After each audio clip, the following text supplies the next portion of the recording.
हाँ, अब ये आया हाइड्रोकार्बन।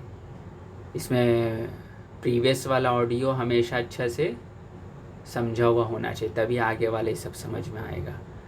हम पहले क्लासिफिकेशन वाला बताएं कि किस तरह क्लासिफाई किया गया है, फिर हम बताएं 10 का सिलेबस में सिर्फ एलिफैटिक पढ़ना है। एलिफैटिक का 2 मेजर डिवीज़न, पहला ए, कैपिटल ए करके हम उसको हाइड्रोकार्बन दिया, वही यहाँ पर अब पढ़ेंगे डिटेल में।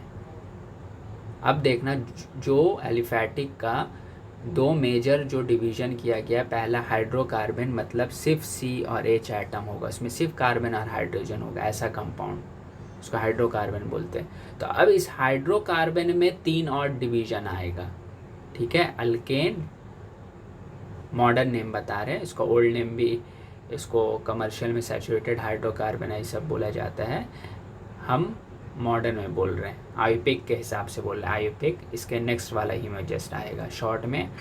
आयुपिक जो हम बोल रहे हैं इसको शॉर्ट फॉर्म है IUPAC, ठीक है। वो डिटेल में भी आएंगे इस वीडियो के बाद।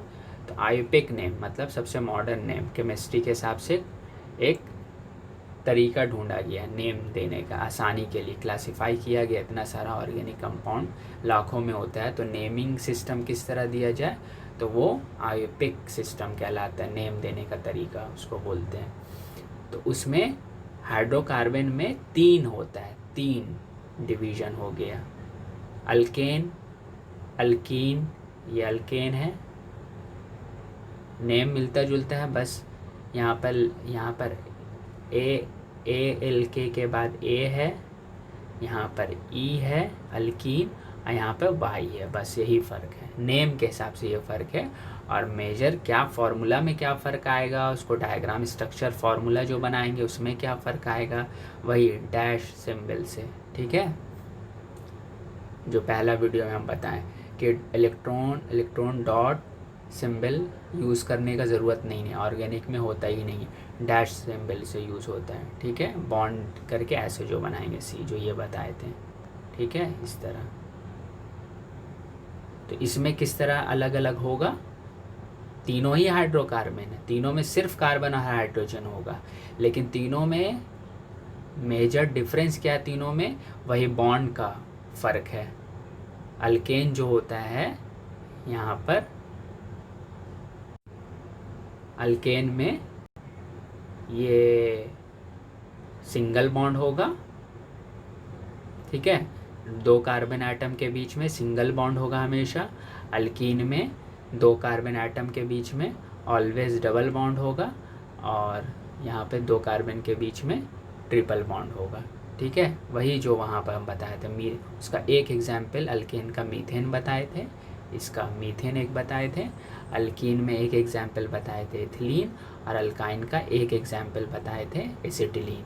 ये जनरल नेम है, मतलब ये एक जनरल नेम आ गया, इसके अंडर में वो सब, अगर पूछा जाएगा इसका अल्केन का कोई एक एग्जाम्पल बताओ, तो वही मीथेन। तो सिर्फ एक मीथेन नहीं होता है, मीथेन के अलावा और भी बहुत सारा कंपाउंड होता है, वो सब किस कैटेगरी में आएगा, सब अल्केन के अंडर में आएगा। मतलब मीथेन और उसके साथ और भी जो सारा नाम बताएंगे आगे देखना, उस सब में कार्बन कार्बन के बीच में सिंगल बॉन्ड होता है, तो सब अल्केन कहलाएगा। अल्केन एक जनरल नेम हुआ, इसलिए फॉर्मूला भी देखो यहाँ से, फार्मूला में भी क्या बता रहा है कि CnH2n+2, मतलब n कहाँ से स्टार्ट करेंगे, 1 हो सकता है, 2 हो सकता है, मतलब जितना भी नेचुरल नंबर है वो सब हो सकता है। तो फॉर एक जनरल हो गया, मतलब हमको अल्केन बोल रहे हैं तो कार्बन का कितना एटम नहीं बोल पा रहे, n एटम, n मतलब 1 भी हो सकता है, 2 भी हो सकता है, 3 हो सकता है।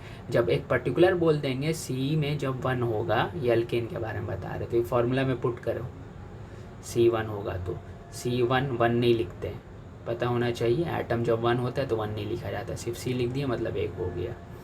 अब H लिखेंगे, N में जब 1 दिए, सॉरी N में ना, N में 1 दिए फार्मूला के लिए, N में 1 दिए हैं तो C1 हो गया, तो C1 1 ऐसे लिखते नहीं है, 1 हो गया मतलब। अब H, n में यहाँ 1 दिए हैं, तो ये फार्मूला में 2n+2, n की जगह यहाँ पे 1 पुट करो, 2 × 1 + 2, तो 2 + 2 4, तो जब पर्टिकुलर बता दिया गया कार्बन एक ही एटम है, तो अल्केन का कौन सा वो नाम अब उसको देंगे, मीथेन दिया गया। ठीक है। तो इसी तरह जब कार्बन एटम 2 हो जाएगा, कार्बन एटम 2 हो जाएगा तो कुछ अल्केन ही के अंडर में रह रहा है, लेकिन नाम कुछ और हो जाएगा। ठीक है, ये बात समझ में आ रहा है क्या बोलना चाह रहे हैं? जैसे अब N में 2 दो, N2 है, तो यहाँ ये फॉर्मूला में CnH2n+2 बैठा हो, C2 एक से ज़्यादा होगा तो जितना होगा उतना देना पड़ेगा, एक में नहीं लिखते हम लोग, खाली वो समझ में आ जाता है, एक हो जाएगा। अब H में बैठा हो, H N में 2 दिए, तो यहाँ N में यहाँ पर ये N जो है इसमें 2 बैठा हो, 2 × 2 4, 4 + 2 6।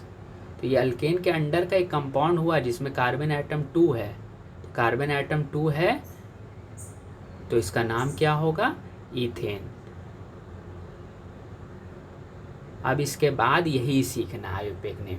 ये नेम हम लोग कैसे हम लोग सीख ले रहे हैं, मीथेन, उसके बाद अगर कार्बन 2 होगा तो ईथेन, तीसरा वाला के लिए भी नाम हो जाए कुछ, तो ये स्पेसिफिक तरीका के नाम सिखाया गया आयुर्वेद नेम में। क्योंकि इस तरह कार्बन अगर 10 होगा तो हर एक के लिए नाम किस तरह दें, अलग अलग कोई नाम दे देगा तो कोई भी दूसरा इंसान, केमिस्ट लोग तो चलो जान गया, कोई नॉर्मल इंसान को बताया जाएगा वो कैसे याद रखेगा इतना सारा। तो एक क्यों नहीं एक तरीका, ऐसा स्पेसिफिक तरीका सिखा दिया जाए कि N एक होने से, कार्बन एक होने से उसके लिए नाम का एक तरीका सिखा दिया जाए, तो अपने से वो सब कंपाउंड के लिए, सब कैटेगरी, सब ग्रुप वाला के लिए उसी तरह नेमिंग सिस्टम यूज़ होगा तो आसानी से याद रख सकता है। यही हुआ आयुर्वेद नेम जो इसके बाद वाला में आएगा।